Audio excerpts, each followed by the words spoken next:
Bonjour, je suis Adel Benhadj, consultant Sage. Je vais vous présenter la gestion de la fabrication dans Sage on Cloud, gestion commerciale. Donc, nous avons à votre disposition un fichier article sur lequel vous allez pouvoir créer tous vos composants, toutes vos matières premières, donc les organiser par famille, sous-famille, dans votre catalogue. Et vous allez avoir également à disposition des ressources. Donc, des ressources, ça peut être des machines, du personnel, des outils, des équipes. Donc dans chacune de ces ressources, vous allez pouvoir ici référencer un coût standard à l'heure, à la journée, suivre les temps d'utilisation, planifier à travers un planning la disponibilité de chaque ressource. Évidemment, une machine, on ne va pas l'utiliser à la même cadence que du personnel, par exemple, ou des techniciens qui auront des horaires différentes et un coût standard différent. Donc à partir de ces ressources et de ces articles, on va pouvoir construire et paramétrer des nomenclatures. Donc ces nomenclatures de fabrication, vous allez pouvoir ici les paramétrer avec une quantité économique pour une fabrication de chaîne en or ou par exemple une montre où j'aurai la composition avec les différents composants, la valorisation, les quantités fixes ou variables. On aura également la gamme opératoire avec les différentes étapes. Par exemple ici j'ai une préparation, une fixation, un montage et les temps passés par ressource, par machine, par technicien. Donc on aura une valorisation avec des composants. On peut gérer des sous-niveaux de fabrication. On peut avoir 10 niveaux d'imbrication. On va avoir la valorisation en temps machine, temps homme. On peut également planifier des prévisions sur les prochains mois de production par rapport à de la saisonnalité. Ces prévisions peuvent être également calculées. Donc avec tous ces éléments, je vais avoir également la possibilité de mettre en place un ordonnancement des étapes. D'abord la préparation, ensuite la fixation, ensuite le montage, etc. pour ordonnancer les étapes qui vont être chevauchées ou qui vont se précéder. À partir de ma nomenclature, je peux également simuler. Aujourd'hui, je veux produire des montres. Donc sur le mois de février, j'ai 29 jours de travail.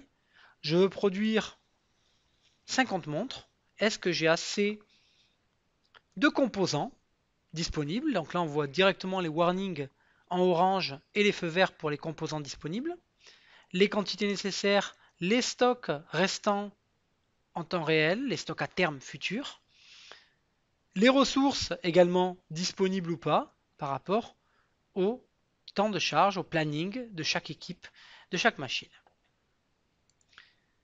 À partir de là, je peux générer du réapprovisionnement auprès de mes fournisseurs, des commandes d'achat, des préparations d'achat pour réapprovisionner les composants. La simulation peut également déclencher des fabrications si tout est ouvert. Donc, j'ai des ressources, j'ai des nomenclatures, j'ai des simulations de fabrication, j'ai également un listing de documents de fabrication, un cycle de documents de fabrication. Une préparation de fabrication, un ordre de fabrication et un banc de fabrication. 3 documents. Préparation n'interroge pas les stocks. Ordre de fabrication va réserver des ressources. Et banc de fabrication va sortir en stock les composants et rentrer les produits finis, les composés. Je vais par exemple vous montrer une saisie de préparation de fabrication avec les informations d'en-tête. On peut rajouter des champs libres sur cette information d'en-tête. Cette préparation pour des montres, donc je vais accéder à mon catalogue. Je vais en produire une vingtaine aujourd'hui. Cette préparation, on peut y rattacher des documents externes, les stocker dans Office 365, faire de la simulation, rajouter des informations libres complémentaires, transformer en ordre pour les ateliers de fabrication. Interrogation en temps réel des stocks. Est-ce que j'ai assez et est-ce que je vais réapprovisionner derrière pour mon ordre de fabrication? Mon ordre de fabrication va réserver en quantité négative tous les composants, va également ici préparer l'entrée des produits finis. L'interrogation des stocks en bas, la possibilité d'imprimer pour l'atelier une fiche suiveuse avec le produit fini à scanner, les différentes étapes à respecter, les articles, les composants à utiliser avec les quantités, l'emplacement dans le dépôt. Donc ces fiches suiveuses, vous pouvez les imprimer et on peut les stocker également dans Office 365. Fiche suiveuse, je sélectionne et je vais l'archiver dans ma gestion électronique de documents. Office 365 pour que l'ensemble des collaborateurs qui n'ont pas Sage puissent accéder aux documents de fabrication. Accès Office 365 du document PDF. Donc là, j'ai mon document, ma fiche suiveuse qui est stockée dans un espace où j'aurai tous les ordres de fabrication dans Office 365.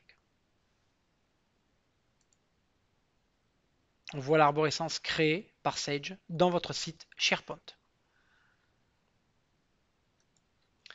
Tous les éléments que vous avez sous les yeux peuvent être simplement également exportés, copiés, ouvrir Excel, Word, Outlook et coller ces éléments pour du contrôle, pour du partage avec d'autres collaborateurs sur un environnement commun, Excel par exemple.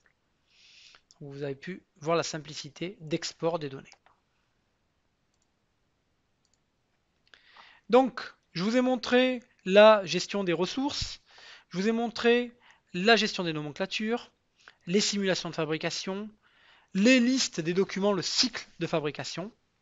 Donc tous ces éléments sont bien évidemment personnalisables autour de Sage Cloud Gestion commerciale. Merci.